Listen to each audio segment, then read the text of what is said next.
नमस्कार, ये आकाशवाणी पटना है। अब आप खालिद रशीद से प्रादेशिक समाचार सुनिए। पहले मुख्य समाचार। विधानसभा अध्यक्ष ने बजट सत्र के दौरान विधायकों से हुई मारपीट को विधायिका का अपमान बताया। नेता प्रतिपक्ष तेजस्वी प्रसाद यादव ने विधायकों से पहले अधिकारियों को दंडित किए जाने की मांग की। उत्तर प्रदेश के बाराबंकी जिले में भीषण सड़क दुर्घटना में बिहार के 12 लोगों की मौत। मुख्यमंत्री नीतीश कुमार ने मृतकों के परिजनों को 2-2 लाख रुपए अनुग्रह राशि दिए जाने की घोषणा की। नेपाल के जलग्रहण क्षेत्रों में लगातार हो रही बारिश के कारण राज्य में बाढ़ की स्थिति हुई गंभीर। राज्य सरकार ने प्रभावित इलाकों में राहत और बचाव कार्य तेज करने का दिया निर्देश। और पटना, कटिहार तथा दरभंगा समेत कई जिलों में आज हुई भारी बारिश। मौसम विभाग ने अगले 24 घंटों के दौरान प्रदेश के पूर्वी भागों में मध्यम से भारी बारिश का अलर्ट जारी किया। देश भर में 18 वर्ष से अधिक आयु वर्ग के लोगों के लिए सरकारी केंद्रों पर निःशुल्क कोविड टीकाकरण अभियान जारी है। युवाओं से आग्रह है कि कोविड से बचाव का टीका अवश्य लगवाएं और अन्य लोगों को भी इसके लिए प्रोत्साहित करें। जब तक आवश्यक न हो घर से बाहर न निकलें और 3 सरल उपायों का पालन करें। मास्क लगाएं, 2 गज की सुरक्षित दूरी बनाए रखें, हाथ और मुंह साफ रखें। साथ ही कोविड से संबंधित जानकारी प्राप्त करने और मार्गदर्शन के लिए आप राष्ट्रीय हेल्पलाइन नंबर 1075 पर संपर्क कर सकते हैं। बिहार सरकार के हेल्पलाइन नंबर 104 पर भी जानकारी प्राप्त की जा सकती है। अब समाचार विस्तार से। मानसून सत्र के तीसरे दिन आज पिछले बजट सत्र के दौरान विधानसभा में विधायकों के साथ मारपीट के मामले पर भोजन अवकाश के बाद सदन में चर्चा हुई। विधानसभा अध्यक्ष विजय कुमार सिन्हा ने कहा कि यह घटना आसन का नहीं बल्कि सभी सदस्यों का अपमान थी। उन्होंने कहा कि इससे विधायिका का भी अपमान हुआ है। चर्चा में भाग लेते हुए नेता प्रतिपक्ष तेजस्वी प्रसाद यादव ने कहा कि सत्ता पक्ष के इशारे पर सदन में सदस्यों के साथ मारपीट की गई थी। उन्होंने इस घटना में विधायकों से पहले अधिकारियों को दंडित किए जाने की मांग की है। संसदीय कार्य मंत्री विजय कुमार चौधरी ने अध्यक्ष से सभी दोषियों पर कार्रवाई करने का आग्रह किया है। पूर्व मुख्यमंत्री जीतन राम मांझी ने चर्चा में भाग लेते हुए इस घटना को निंदनीय बताया। वहीं सीपीआईएम के सदस्य अजय कुमार ने कहा कि उस दिन की घटना क्यों हुई, इस पर विचार करना चाहिए। उन्होंने सदन के नेता से इस घटना के लिए माफी मांगने की बात कही, जिस पर भाजपा विधायक संजय सिंह ने आपत्ति जताई। इधर भोजन अवकाश से पहले मानसून सत्र का बहिष्कार करने वाले विपक्ष के विधायकों ने विधानसभा अध्यक्ष से बातचीत के बाद सदन की कार्यवाही में हिस्सा लिया। हालांकि प्रतिपक्ष के नेता तेजस्वी प्रसाद यादव काफी देर बाद सदन पहुंचे। कार्यवाही शुरू होते ही राजद विधायक ललित यादव ने विधानसभा अध्यक्ष से मारपीट के मुद्दे पर चर्चा कराने की मांग की। अध्यक्ष ने विपक्ष की बात को मानते हुए भोजन अवकाश के बाद हुई कार्य मंत्रणा समिति की बैठक में इस मुद्दे पर चर्चा करने की अनुमति दे दी। विधानसभा में आज भाजपा और जदयू विधायकों ने ध्यानाकर्षण प्रस्ताव के माध्यम से जनसंख्या नियंत्रण का मामला उठाते हुए राज्य सरकार से अधिकतम 2 बच्चों के प्रावधान को लागू करने का आग्रह किया है। विधायकों ने वर्ष 1999 की करुणाकरण कमेटी के सुझावों को लागू करने की मांग की। राज्य सरकार ने मामले पर उत्तर देने के लिए समय मांगा है।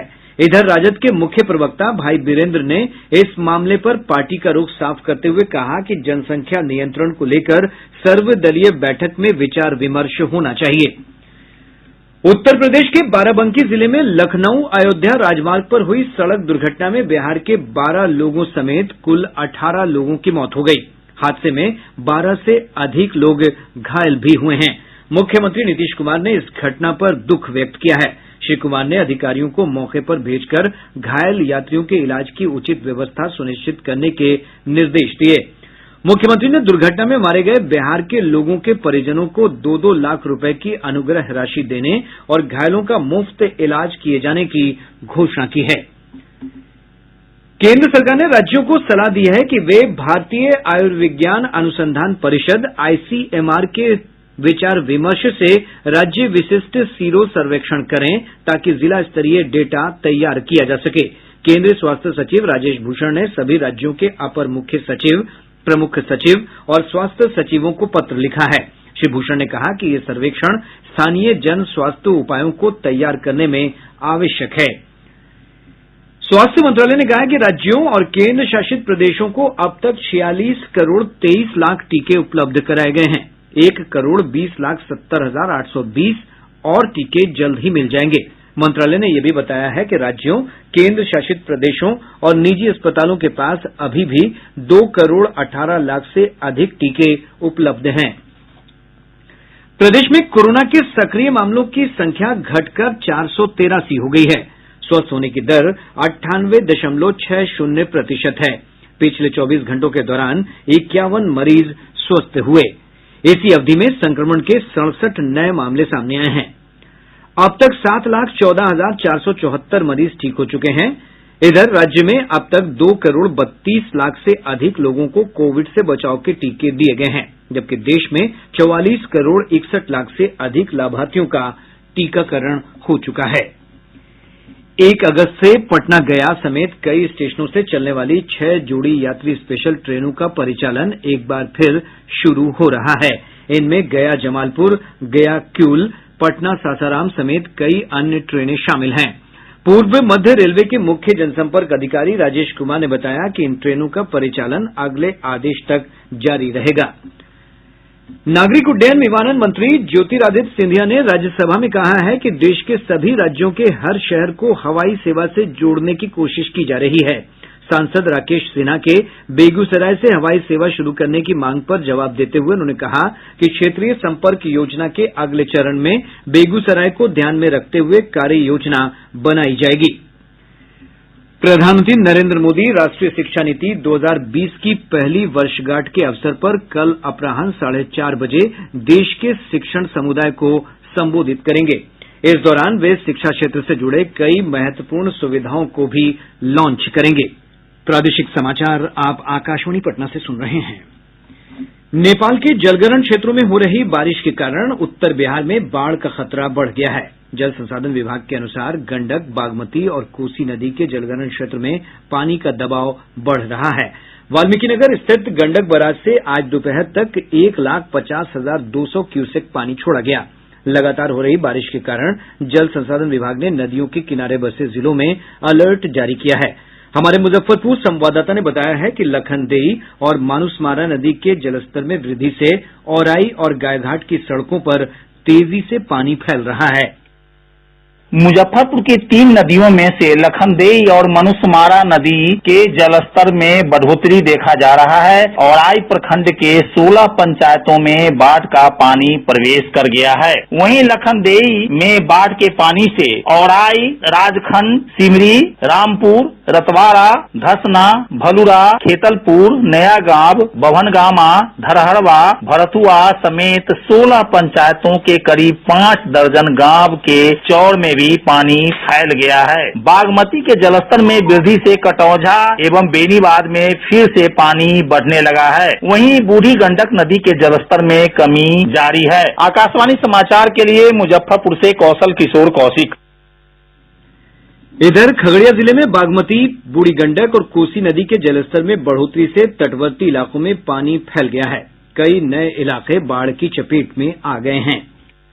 खगड़िया जिले में कोसी, बूढ़ी गंडक और बागमती नदी के बढ़ते जलस्तर से नदी के तटवर्ती इलाकों में पानी का फैलाव जारी है। इससे अलौली, खगड़िया और बेलदौर के कई नए इलाकों में बाढ़ का पानी प्रवेश कर रहा है। इसके चलते पशुपालकों को जहां पशु चारा की समस्या उत्पन्न हो गई है, वहीं कई एकड़ में लगी फसल डूब गई है। कई गांव के पानी से घिर जाने के कारण आवागमन की समस्या उत्पन्न हो गई है। जिलाधिकारी आलोक रंजन घोष ने बताया कि फिलहाल जिले के सारे तटबंध सुरक्षित हैं और लगातार चौकसी बरती जा रही है। आकाशवाणी समाचार के लिए खगड़िया से प्रभात सुमन।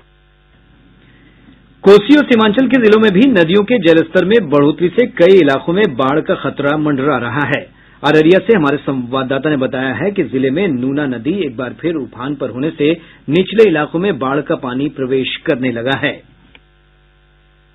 अररिया जिले के सिकटी प्रखंड में नूना नदी एक बार फिर उफान पर है। इसके कारण आधा दर्जन गांव में बाढ़ का पानी प्रवेश कर गया है। बाढ़ का पानी अररिया, सालगोड़ी, कठुआ और बांसवाड़ी तक फैल गया है। जिले के पलासी और कुर्साकाठा प्रखंड के दर्जनों गांव बकरा नदी के उफान से अभी भी बाढ़ से पूरी तरह प्रभावित हैं। पलासी के बड़होली के बकरा धार पर बने पुल के ध्वस्त होने और कुर्साकाठा प्रखंड के बनमत्ती से हरिपुर जाने वाली सड़क पर बना आरसीसी पुल ध्वस्त हो जाने से प्रभावित गांवों में आवागमन अब भी पूरी तरह ठप है। इधर जिला प्रशासन द्वारा बाढ़ प्रभावित क्षेत्रों में राहत और बचाव कार्य तेजी से चलाए जा रहे हैं। वहीं क्षतिग्रस्त सड़क, पुल, पुलिये और तटबंध की मरम्मति का निर्देश संबंधित अधिकारी को दिया है। आकाशवाणी समाचार के लिए अररिया से मैं गौतम सिंह सहगल।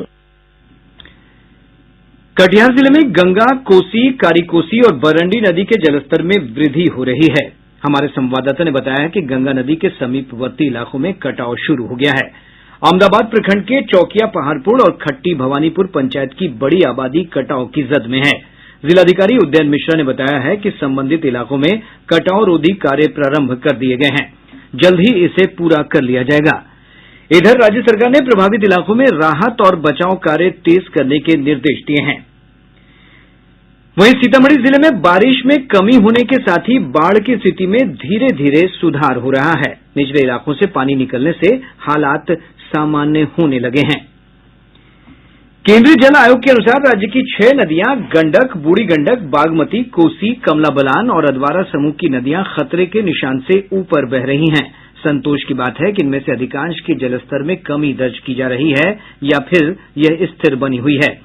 वहीं कमला नदी का जलस्तर मधुबनी के झंझारपुर में बढ़ रहा है, जबकि कोसी नदी के जलस्तर में सुपौल के बसुआ और कटिहार के कुर्सेला में वृद्धि हो रही है। अररिया में परमान नदी का जलस्तर खतरे के निशान के पास पहुंच गया है और इसके जलस्तर में बढ़ोतरी की प्रवृत्ति देखी जा रही है। गंगा नदी का जलस्तर बक्सर, पटना, मुंगेर और भागलपुर में स्थिर हो गया है। वहीं घाघरा नदी सीवान के दरौली और गंगपुर सिसवन में लाल निशान के पास बह रही है। हालांकि नदी के जलस्तर में कमी देखी जा रही है। राजधानी पटना समेत प्रदेश के अधिकांश स्थानों पर मौसम में अचानक बदलाव के बाद कई स्थानों पर हल्की से मध्यम बारिश दर्ज की गयी। मौसम विभाग के अनुसार पिछले 24 घंटों के दौरान कटिहार जिले के झावा में सबसे अधिक 90 मिलीमीटर बारिश हुई है। वहीं जमुई के गढ़ी और नवादा के नरहट में 4-4 सेंटीमीटर बारिश रिकॉर्ड की गयी। हमारे संवाददाताओं ने बताया है कि समस्तीपुर और दरभंगा में हुई तेज बारिश से शहर के निचले इलाकों में जल जमाव की स्थिति उत्पन्न हो गई है। आवागमन बाधित होने से आम लोगों को परेशानियों का सामना करना पड़ रहा है। मौसम विज्ञान केंद्र पटना के वैज्ञानिक अमित सिन्हा ने बताया कि अगले 24 घंटों के दौरान पूर्वी बिहार के कुछ स्थानों पर मध्यम से भारी बारिश हो सकती है, जबकि शेष स्थानों पर हल्की से मध्यम बारिश का पूर्वानुमान है। आज मानसून की ट्रफ रेखा फिरोजपुर, हिसार, मेरठ, सुल्तानपुर, नालंदा, बोकारो होते हुए कम दबाव के क्षेत्र जो तटीय बांग्लादेश और पश्चिम बंगाल के ऊपर है वहां तक जा रही है, जिनके प्रभाव से अगले 24 घंटों के दौरान पूर्वी भाग के अनेक स्थानों पर मध्यम से भारी बारिश एवं शेष भागों के कुछ स्थानों पर हल्की से मध्यम स्तर की बारिश का पूर्वानुमान है। एवं अगले 48 घंटों के दौरान बिहार के दक्षिणी भागों में मानसून की सक्रियता बढ़ने से अनेक स्थानों पर हल्की से मध्यम स्तर की बारिश, वहीं 1-2 स्थानों पर भारी बारिश का पूर्वानुमान है। नालंदा जिला शिक्षा पदाधिकारी केशव प्रसाद ने जिले के 20 विद्यालयों के हेडमास्टर को शो कॉज नोटिस देने के साथ ही उनके वेतन पर रोक लगाने की अनुशंसा की है।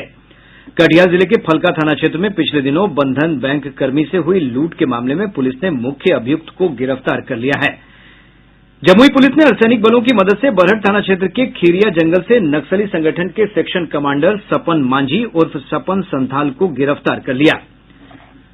और अब अंत में मुख्य समाचार एक बार फिर। विधानसभा अध्यक्ष ने बजट सत्र के दौरान विधायकों से हुई मारपीट को विधायिका का अपमान बताया। नेता प्रतिपक्ष तेजस्वी प्रसाद यादव ने विधायकों से पहले अधिकारियों को दंडित किए जाने की मांग की। उत्तर प्रदेश के बाराबंकी जिले में भीषण सड़क दुर्घटना में बिहार के 12 लोगों की मौत। मुख्यमंत्री नीतीश कुमार ने मृतकों के परिजनों को 2-2 लाख रुपए अनुग्रह राशि दिए जाने की घोषणा की। नेपाल के जलग्रहण क्षेत्रों में लगातार हो रही बारिश के कारण राज्य में बाढ़ की स्थिति हुई गंभीर। राज्य सरकार ने प्रभावित इलाकों में राहत और बचाव कार्य तेज करने का दिया निर्देश। और पटना, कटिहार तथा दरभंगा समेत कई जिलों में आज हुई भारी बारिश। मौसम विभाग ने अगले 24 घंटों के दौरान प्रदेश के पूर्वी भागों में मध्यम से भारी बारिश का अलर्ट जारी किया। इसके साथ ही आकाशवाणी पटना से प्रसारित प्रादेशिक समाचार का ये अंक समाप्त हुआ।